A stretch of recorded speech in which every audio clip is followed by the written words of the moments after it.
आइए सुनते हैं आज की मेरी नई कहानी। कहानी का नाम है आभा को लग गया चस्का। इस कहानी को पूरा जरूर सुने। चलिए कहानी शुरू करते हैं। आभा गोरे रंग की एक खूबसूरत लड़की थी। उसका कद लंबा, बदन सुडौल और आंखें बड़ी बड़ी व कजरारी थी। उसकी आंखों में कुछ ऐसा जादू था कि उसे जो देखता उसकी ओर खींचा चला जाता। विक्रम भी पहली ही नजर में उसकी ओर खींच गया था। उन दिनों विक्रम अपने मामा के घर आया हुआ था। उसके मामा का घर पटना से तकरीबन 20 किलोमीटर दूर एक गांव में था। विक्रम तेजतर्रार लड़का था। वह बातें भी बहुत अच्छी करता था। खूबसूरत लड़कियों को पहले तो वह अपने प्रेम जाल में फंसाता था, फिर उन्हें नौकरी दिलाने का लालच देकर हुस्न और जवानी की रसिया लोगों के सामने पेश कर पैसे कमाता था। इसी प्लान के तहत उसने आभा से मेलजोल बढ़ाया था। उस दिन जब आभा विक्रम से मिली तो बेहद उदास थी। विक्रम कई पलों तक उसके उदास चेहरे को देखता रहा, फिर बोला, क्या बात है आभा, आज बड़ी उदास लग रही हो।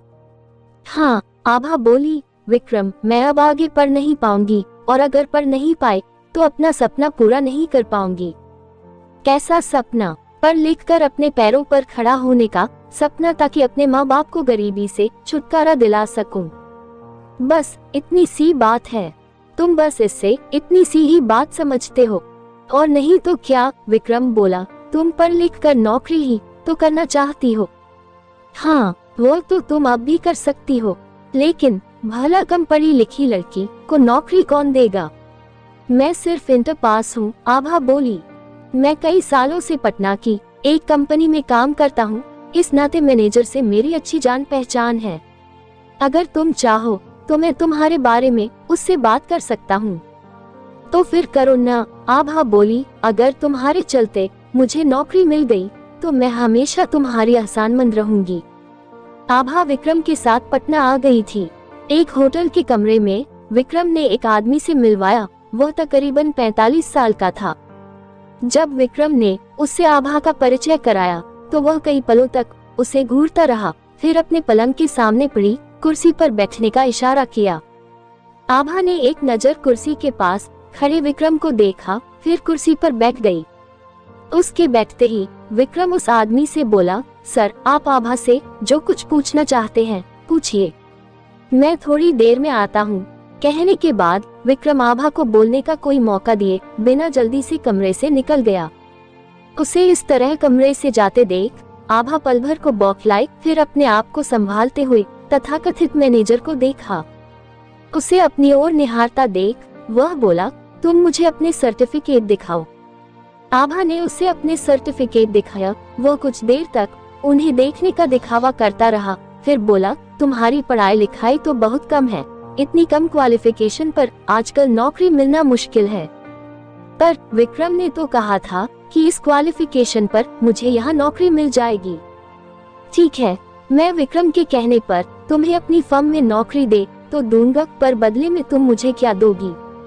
कहते हुए उसने अपनी नजरें आभा के खूबसूरत चेहरे पर टिका दी। मैं भला आपको क्या दे सकती हूँ? आभा उसकी आंखों के भावों से घबराते हुए बोली। दे सकती हो अगर चाहो तो। क्या? अपनी यह खूबसूरत जवानी। क्या बकवास कर रहे हैं आप? आभा झटके से अपनी कुर्सी से उठते हुए बोली, मैं यहाँ नौकरी करने आई हूँ, अपनी जवानी का सौदा करने नहीं। नौकरी तो तुम्हें मिलेगी, पर बदले में मुझे तुम्हारा यह खूबसूरत जिस्म चाहिए। कहता हुआ वह आदमी पलंग से उतरकर आभा के करीब आ गया।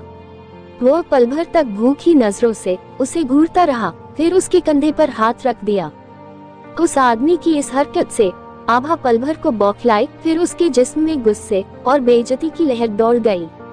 वह बोली, मुझे नौकरी चाहिए पर अपने जिस्म की कीमत पर नहीं। कहते हुए आभा दरवाजे की ओर लपकी, पर दरवाजे पर पहुंचकर उसे झटका लगा। दरवाजा बाहर से बंद था। आभा दरवाजा खोलने की कोशिश करती रही, फिर पलटकर देखा।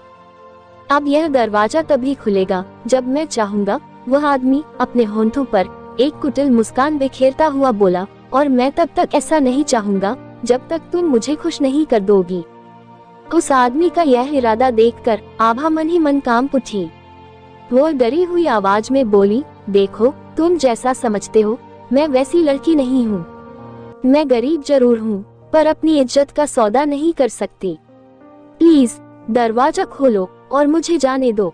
हाथ आए शिकार को मैं यूं ही कैसे जाने दूं? बुरी नजरों से आभा के उभारों को घूरता हुआ वह बोला, तुम्हारी जवानी ने मेरे बदन में आग लगा दी है, और मैं जब तक तुम्हारे तन से लिपट कर यह आग नहीं बुझा लेता तुम्हें जाने नहीं दे सकता। कहते हुए वो झपट कर आगे बढ़ा, फिर आभा को अपनी बाहों में दबोच लिया। अगले ही पल वह आभा को बुरी तरह चूम सहला रहा था, साथ ही वो उसके कपड़े भी नोच रहा था। ऐसे में जब आभा का अधनंगा बदन उसके सामने आया तो वह बावला हो उठा। उसने आभा को गोद में उठाकर पलंग पर डाला, फिर उस पर सवार हो गया। आभा रोती छटपटाती रही, पर उसने उसे तभी छोड़ा जब अपनी मनमानी कर ली। ऐसा होते ही वह हंसता हुआ आभा पर से उतर गया।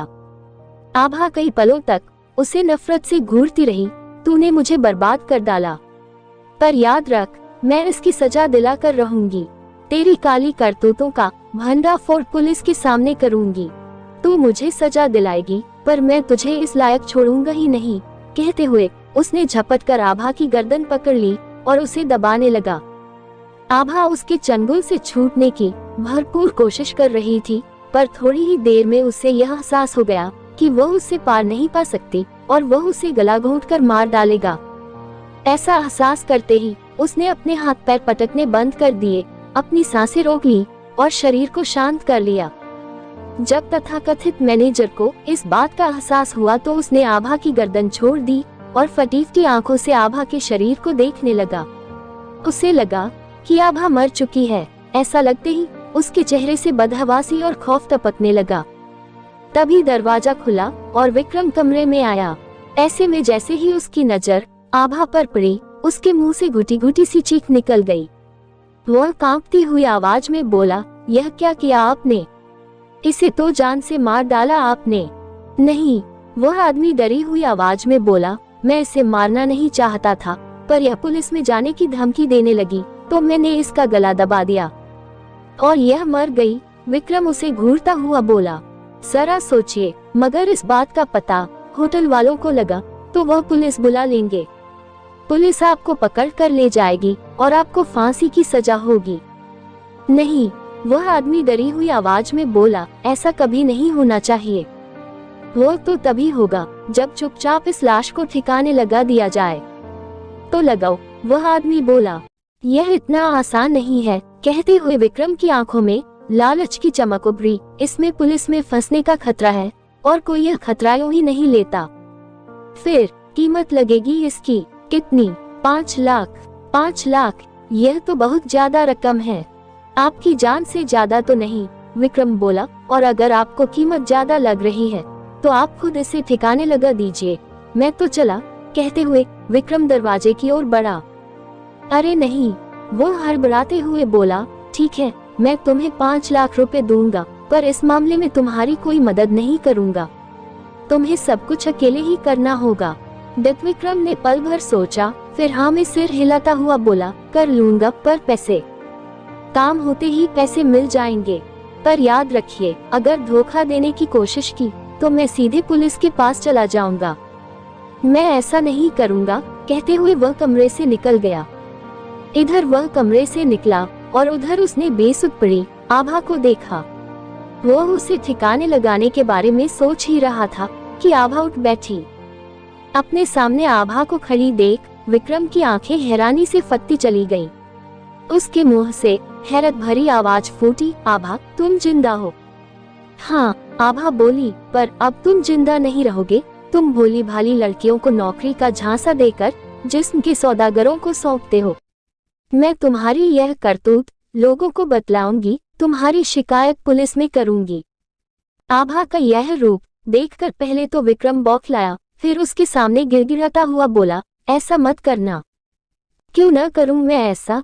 तुमने मेरी जिंदगी बर्बाद कर दी और कहते हो कि मैं ऐसा न करूं, क्योंकि तुम्हारे ऐसा न करने से मेरे हाथ एक मोटी रकम लगेगी जिसमें से आधी रकम मैं तुम्हें दे दूंगा। मतलब? विक्रम ने उसे पूरी बात बताई। सच कह रहे हो तुम? बिल्कुल, अपनी बात से तुम पलट तो नहीं जाओगे। ऐसे में तुम बेशक पुलिस में मेरी शिकायत कर देना। अगर तुमने मुझे धोखा नहीं दिया तो मुझे क्या पागल कुत्ते ने काटा है जो मैं ऐसा करूंगा।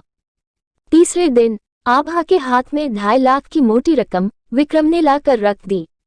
उसने एक चमकती नजर इन नोटों पर डाली, फिर विक्रम की आंखों में झांकते हुए बोली, अगर दोबारा कोई ऐसा ही मोटा मुर्गा फंसे तो मुझसे कहना, मैं फिर से ये सब करने को तैयार हो जाऊंगी। कहते हुए आभा मुस्कुराए। जरूर, कहते हुए विक्रम के होंठों पर भी एक दिलफरेब मुस्कान खिल उठी। प्रिय पाठकों, हमारी यह कहानी आपको कैसी लगी हमें जरूर बताएं, और ऐसी ही कहानी सुनने के लिए हमारे चैनल को लाइक और सब्सक्राइब जरूर करें। धन्यवाद।